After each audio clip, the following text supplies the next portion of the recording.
Задоволство ми е што денеска сум овде во општина Прилеп, каде што заедно со градоначалникот, со неговите соработници, имав можност најпрвен да ја видам индустријската зона Прилеп 1, каде што од 20 продадени се околу 20 локации, практично сите локации се продадени. Поточно најпрецизно 21 локација се продадени, 19 веќе имаат извадено дозвола за градба, 5 се изградени, 4 се во тек на градба и навистина може да се каже дека станува збор за една од поуспешните општини во делот на отворање нови работни места и делот на овозможување за градба на фабрики кои што отвораат нови работни места. Она што е исто така многу важно е што веќе пред продажба се и локациите во зоната Прилеп 2, а се планира и зона Прилеп 3, која што ќе биде практично на претежно приватно земјиште и зони Прилеп 4 и Прилеп 5 кои што ќе бидат на чисто државно земјиште.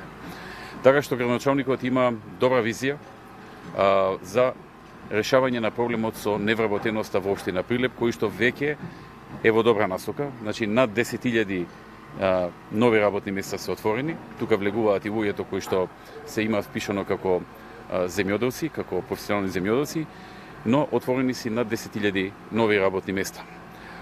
Отворањето на зоната 1 ќе овозможи вкупно 1.500 работни места откако целата ќе биде изградена.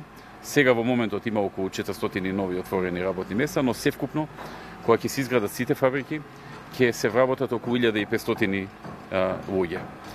Паралелно во Прилеп функционира и се гради и технолошко-индустријската развојна зона во која што инвестираше владата, во која што веќе постојат две фабрики, Гентерм и Акомпласт, а во градба и фабриката ВИК, за која што голема заслуга имаше Бил Павлевски во тоа време, кога работеше со менеджментот и со собствениците на оваа фабрика, да ги убеди да дојдат во Македонија.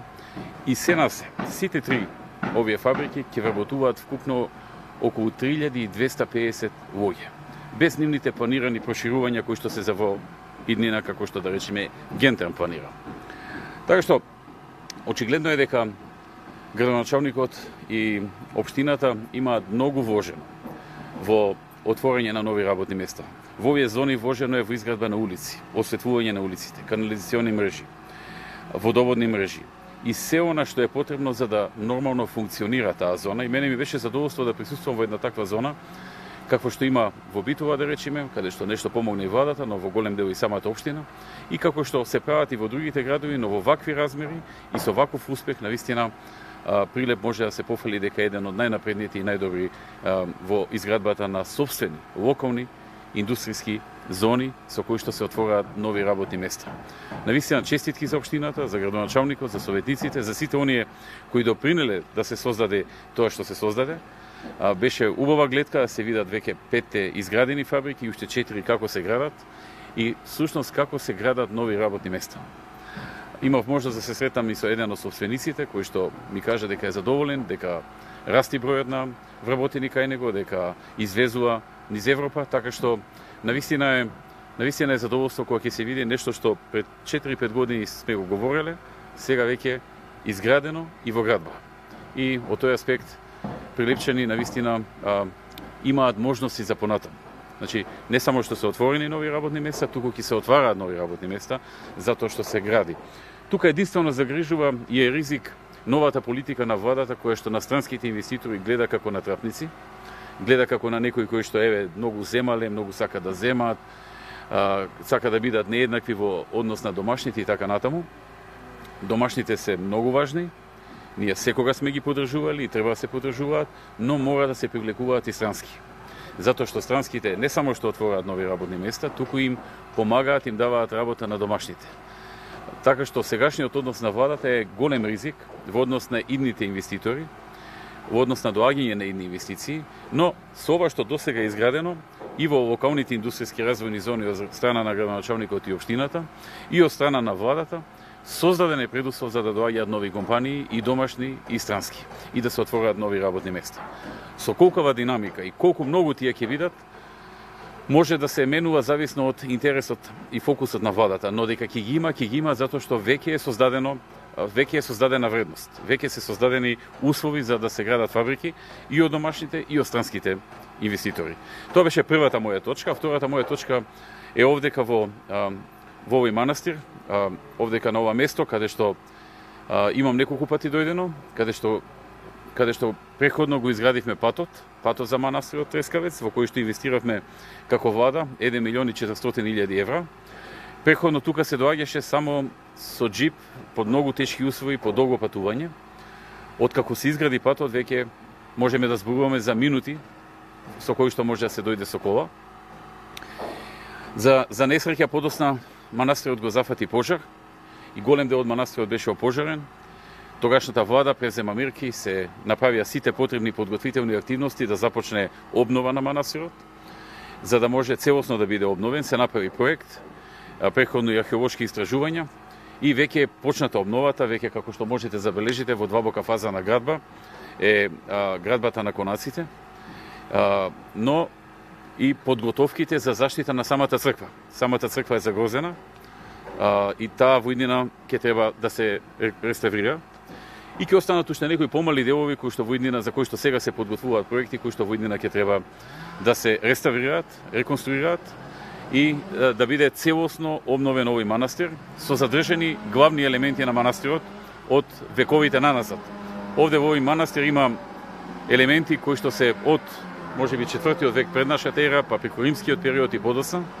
Навистина место кое што е магнет за многу странски туристи кои што доаѓаат, но и збиралиште на многу граѓани на Македонија, особено на луѓе што живеат во Прилеп и Прилепскиот регион.